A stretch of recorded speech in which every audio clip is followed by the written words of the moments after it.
These shall be your minions.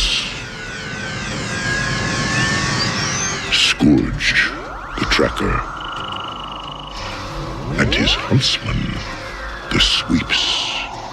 Hey, LinkFrostimus here. Today we're going to be taking a look at the Transformers Generation Studio Series 86 Voyager class Scourge. He's the only Decepticon within the first wave of the Studio Series 86 figures, but I'm happy that this subline started off with him. And Scourge was introduced in the Transformers the movie, when Unicron reformatted Megatron and his wounded Decepticons into more powerful versions of themselves. And Scourge is a reformatted version of...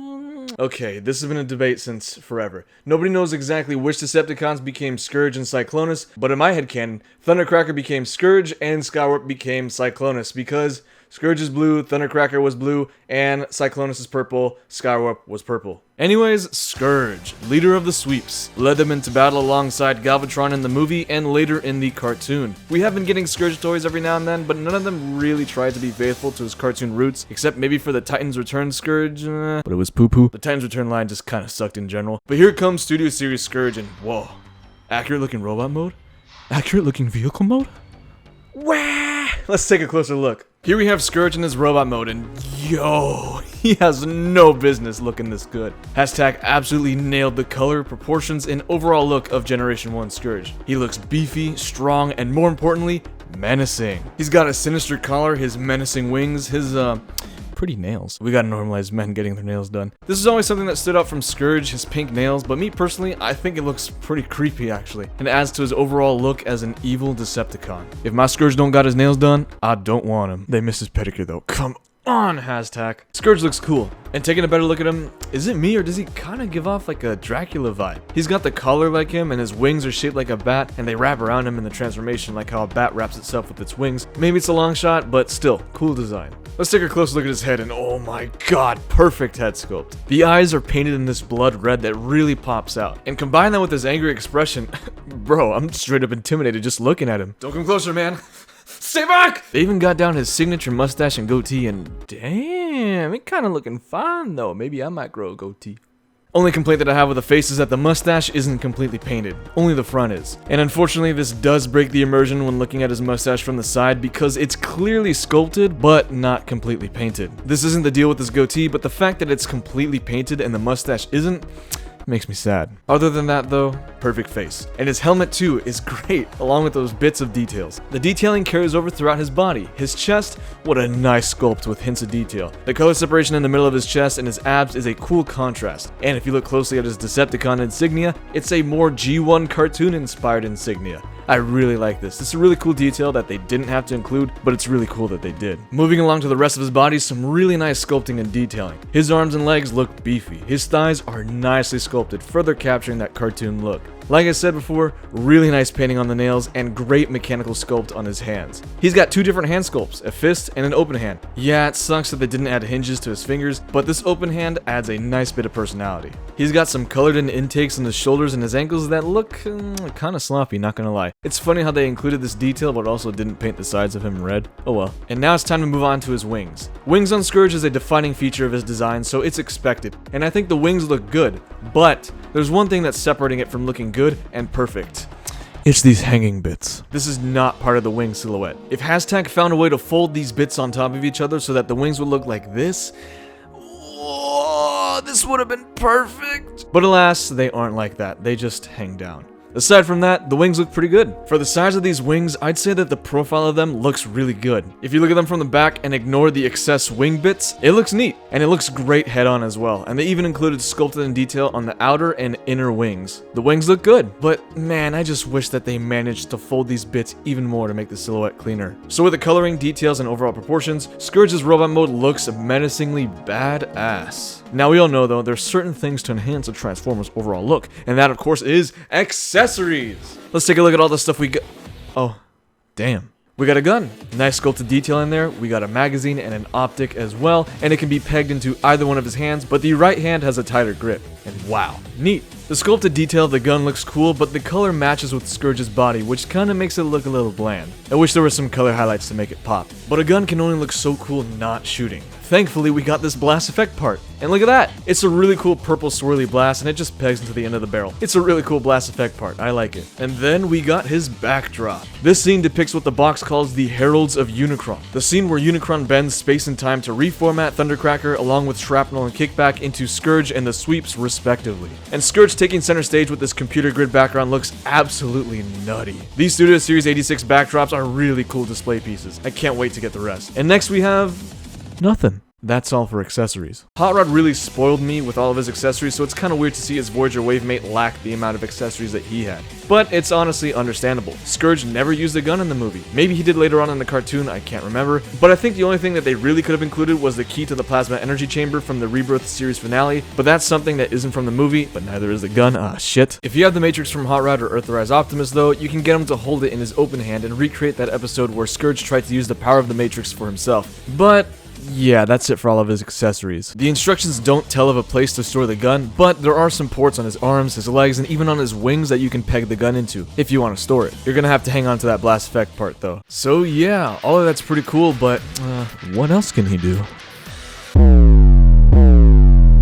Let's check out his articulation. His head is on a ball joint, you can swivel and wiggle it, but it can barely look up or down. His arms move out this far, swivels at the shoulder and then at the bicep, elbows bend slightly above 90 degrees, and both his wrists can swivel, but holy shit, this is unnecessarily tight. I was shocked at first because I thought he had no wrist movement at all, but it turns out it was just way too tight. So you gotta force it to swivel it, but you have to be careful, you could break the fingers. That's why I recommend plugging in the gun and swiveling it from there. It's much easier. 360 waist swivel, legs move this far up, this far back, and split. Thigh swivel, also this is pretty tight, didn't think there was one at first. Just be careful not to twist it off, but if you do, you can just plug it back in. 90-degree knee, toes and heels can only bend down, but that's because of the transformation, and unfortunately, a pretty weak ankle tilt. Finally, the wings. A hinge in the outer wing, a hinge in the inner wing, and this is supposed to stay tabbed in the robot mode, but if you like, you can untab this connection to access the transformation hinge. Scourge's overall posability is, it's okay at best. I mean, he's still got some nice range and nice joints, but the thing that's holding him back is the ankle tilt. It barely moves. You can still get him in some cool looking poses, but good ankle tilt is necessary for dynamic posability. But him being a flying boy, you can plug in a flight stand not into his butthole, but in his enemy scrotum. And him up in the air is a great look for him. And one thing I really like is the hinges on his wings. It allows you to orient the wings in whatever way you like.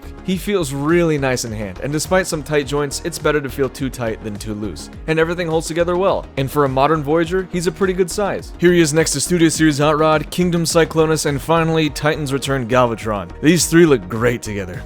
Except for Galvatron, this thing sucks. We desperately need a new Galvatron. We're definitely gonna get one soon, but Takar, if you're listening, Masterpiece Galvatron, please. I've been dreaming of him for so long. And that's Scourge in his robot mode. He looks good, feels good, and is an absolutely great visual representation of the Generation 1 Scourge. I approve. And like I said, I really like Scourge's cool and evil robot design, but as for his Cybertronian hovercraft mode, let's see.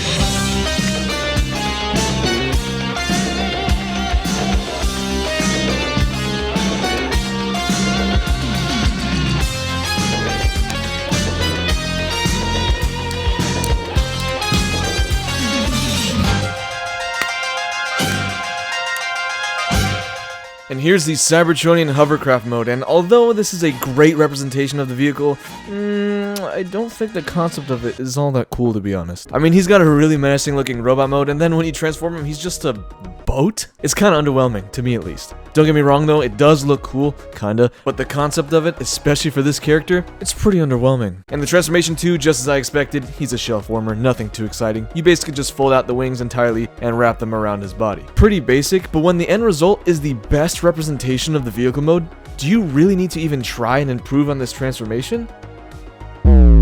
Maybe. But yeah, even though I might think this vehicle is lame, the product that we see looks really spot on, and is the best G1 Scourge vehicle mode we've gotten from Hashtag. And the transformation allows us to see some new sculpted in detail throughout the body of the vehicle. We even got some details on the butt of the hovercraft, and on the triple turbines on top of the vehicle. The feet are kind of sticking out of the butt though, but everything is nicely curved, giving it some aerodynamic qualities. And overall, it looks good from all angles, except the bottom. Look, for cars, I'd argue that the bottom of the car doesn't matter too much since cars are always on the ground, so you wouldn't normally normally see it. But for aircraft, since it's in the air, there's opportunities to see the bottom of the vehicle. So I'd argue that bottom management is more important to an aircraft. And as we can see from the bottom, yeah, it's not so good. I like how they tried to get the tips of the wings to cover up the robot mode, but it doesn't look too good. It doesn't cover too much, and it kind of looks pathetic. But we got some detail on the bottom, so that's cool. Want to make them cooler? Accessories, baby! There's a tab on the side of the gun that can plug into the left side of the hovercraft, and you can put the blast effect part on the gun, or you can put it on any of the triple turbines, but it makes sense that it goes in the middle. And this is a sweet look. Just like how Scourge and the Sweeps brutally murdered Ultra Magnus in cold blood in the movie. And fun fact about that scene, the original storyboards showed that Scourge and the Sweeps were supposed to quarter Ultra Magnus, which meant they shot... which meant that Scourge and the 3 Sweeps were supposed to shoot a beam and tether to each of Ultra Magnus' limbs and pull them apart. Yikes.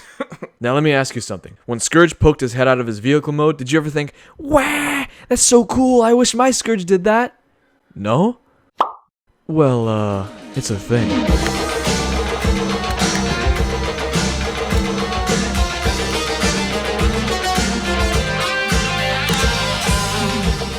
And here we have the... What the hell is this? Not gonna lie, I think it's funny that they included this, but this is lame. Really lame. I'll just transform him back into his regular vehicle. The quality of the vehicle itself, though, is pretty good. It has a nice weight and everything fits securely. You can also integrate a flight stand into the robot crotch to get this thing up in the air, and man, this is pretty nice. This thing is meant to be in the air. Let's see how he is next to Hot Rod, Cyclonus, and Galvatron. Again, he looks really good next to Cyclonus, but I'm still waiting for a new proper Galvatron figure. Overall, this is a solid vehicle mode. It's basically just a space boat, but I mean, it does have its charm, and there's some generally cool parts of the vehicle. Now let's transform Scourge back into a robot and give him my final rating. And with his stellar look and feel, I think it's safe to say that this guy is amazing.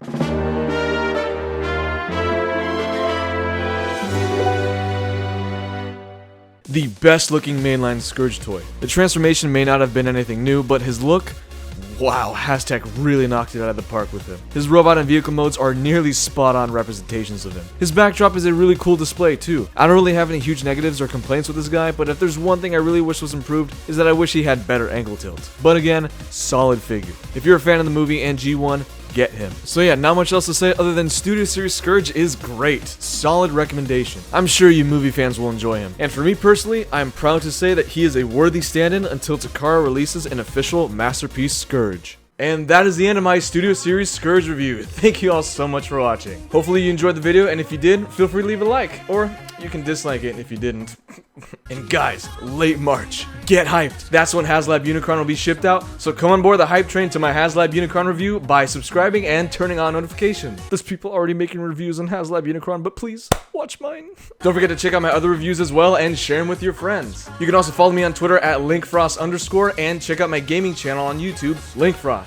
If you enjoyed, please feel free to leave a like, leave a dislike if you didn't, share all your thoughts in the comments down below, and if you want to stay tuned for more, subscribe to my channel and turn on notifications. Thanks for watching, folks. Stay frosty, roll out, and I'll see you all next time.